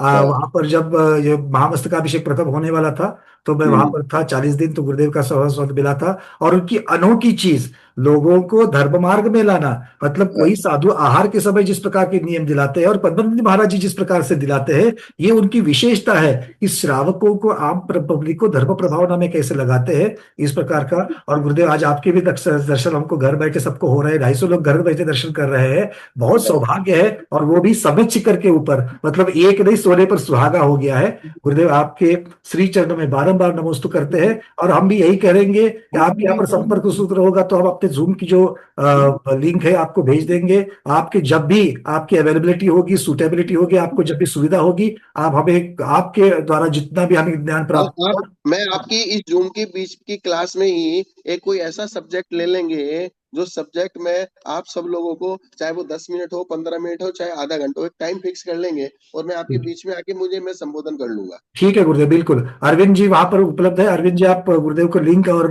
नंबर दे दीजिएगा उनको। कितनी देर चलती है आपकी क्लास ये? गुरुदेव 2 से 3:30 बजे तक रहती है। 2 से 3:30 बजे तक? और सोमवार से शनिवार होती है, रविवार को अवकाश लेता है। अच्छा, रविवार को। ठीक है, उसमें मुझे आप 15 मिनट 20 मिनट भी देंगे तो भी मैं एक 2 सूत्र कोई नया सब्जेक्ट ले लेंगे और वो मैं पढ़ा दूंगा। आपको 3:30 बजे सुविधा होती है, 3:30 से 3:45 हम 15 मिनट भी और एक्सटेंड कर सकते हैं, कोई प्रॉब्लम नहीं है। चलेगा 3:30 बजे मेरा स्वाध्याय पूरा हो जाता है। अभी हमारा क्या धवला जी का स्वाध्याय चल रहा है 2 बजे से 3:30 बजे तक। गुरुदेव उसी की बातें आप बताइए, धवला की बातें तो हमको आपके द्वारा गुरु के मुखारविंद से धवला की चीजें सुनने का वही मैं ऐसी चीजें बताऊंगा, ऐसी चीजों की चर्चा करूंगा जो हमारे सुनने में नहीं आई है। बहुत सुंदर। आज तो हमारा सौभाग्य है गुरुदेव, सबका बिल्कुल सौभाग्य है, ताकि आपकी चर्चा मिलेगी। बिल्कुल, मुझे बहुत अच्छा लगा कि आप लोग स्वाध्याय कर रहे हैं। बहुत बहुत सब लोगों के लिए मेरा आशीर्वाद है। मैं इनसे पूछ लेता हूँ, जो भी इनकी जूम आईडी होगी, वो जूम आईडी होगी तो मैं आपके साथ ही जूम पे जुड़ जाऊंगा। गुरुदेव बहुत बहुत आपके आभार है, बहुत कृपा आपकी है। आप बिल्कुल कृपालु है कि ताकि हम सबका सौभाग्य इस प्रकार से जग रहा है। अरविंद जी वहां पर अर्घ्य लेकर के बैठे हो आप, गुरुदेव के चरणों में अर्घ्य चढ़ाना है। और अभी भी अरविंद जी यहाँ पे मेरे पास 30 साधु हैं यहाँ पे। सबको नमोस्तु, जय हो भगवान, नमोस्तु नमोस्तु नमोस्तु। इच्छाकार इच्छाकार इच्छाकार गुरुदेव। अरविंद जी आप अर्घ्य लेकर के गए हो क्या वहां पर? हाँ अरविंद जी, हाँ जी, अष्टद्रव्य है साथ में। कोई बात नहीं, यहाँ से चढ़ा रहे हैं, यहाँ से चढ़ा रहे हैं हम। यहाँ से आप गुरुदेव के दर्शन सबको कराइए, हम यहीं से अर्घ्य चढ़ा रहे हैं। ठीक है, ठीक है। उदक चंदन तंडुल पुष्प के चरुषदीप धूप फलार्घ्य के धवल मंगल गान रवाकुले जिन ग्रहे मुनिराज महम यदे जिन सूरि महम यजे। साक्षात सवचकर तीर्थ पर विराजमान श्री वैराग्यनंदी गुरुदेव सहित सत्संग के श्री चरणों में बारंबार त्रियोग शुद्धि पूर्वक नमोस्तु करते हुए अनर्घ्य प्राप्त अर्घ्यम निर्वपामिति स्वाहा। नमोस्तु नमोस्तु नमोस्तु भगवान, नमोस्तु। बहुत बहुत आशीर्वाद आशीर्वाद आशीर्वाद। भूयात् शीघ्र दर्शनम, भूयात् शीघ्र दर्शनम प्रभु। अब मैं ऐसा करता हूँ, कल से ही अपन इस चीज को कुछ आप बता दीजिए कैसा सब्जेक्ट लेना है, क्या लेना है। गुरुदेव हम सबका अभिलाषा होगी, धवला में आपका जो भी प्रकरण चल रहा है उसी का सार, आप जो चलता है सार हमको बता दीजिएगा। अच्छा ठीक है, मैं पहले शुरू में थोड़ी नई चीजें जो मेन चीजें हैं कुछ टॉपिक कलेक्ट करके वो आपको बता देता हूँ। ठीक है गुरुदेव, ठीक है, बिल्कुल ठीक। 3:30 बजे से 3:45 बजे तक या 15-20 मिनट। ठीक है गुरुदेव, कोई बात नहीं। ठीक है, जय हो प्रभु, नमस्ते। आपकी क्लास चालू रखिए। हो गई मेरे ख्याल से? हो गई, हम निष्ठापन क्रिया ही करेंगे, निष्ठापन क्रिया कर लेंगे अभी। ठीक ठीक ठीक ठीक, लो वरना बहुत बहुत धन्यवाद अरविंद जी। चलिए आज के स्वाध्याय में इतना ही रखते हैं।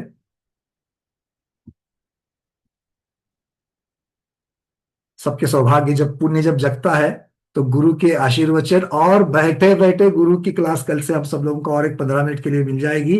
उनके वचन वो धवलाजी पढ़ रहे हैं गुरु के मुखारविंद से, और वो भी इतने प्रकांड पंडित। आपने सुना होगा कि पद्मानंदी महाराज जी से उन्होंने क्या क्या सुना है। जो पद्मानंदी महाराज जी को पहचानते, अभी फलटन वाले तो उनको अच्छी तरीके से पहचानते हैं, गुरुदेव वहीं पर विराजमान थे। तो ऐसे प्रकांड पंडित गुरुदेव के ये शिष्य है और वैराग्यनंदी भगवान, ये हम सबको ये सारी चीजें जरूर सीखने का सौभाग्य कल से मिलेगा।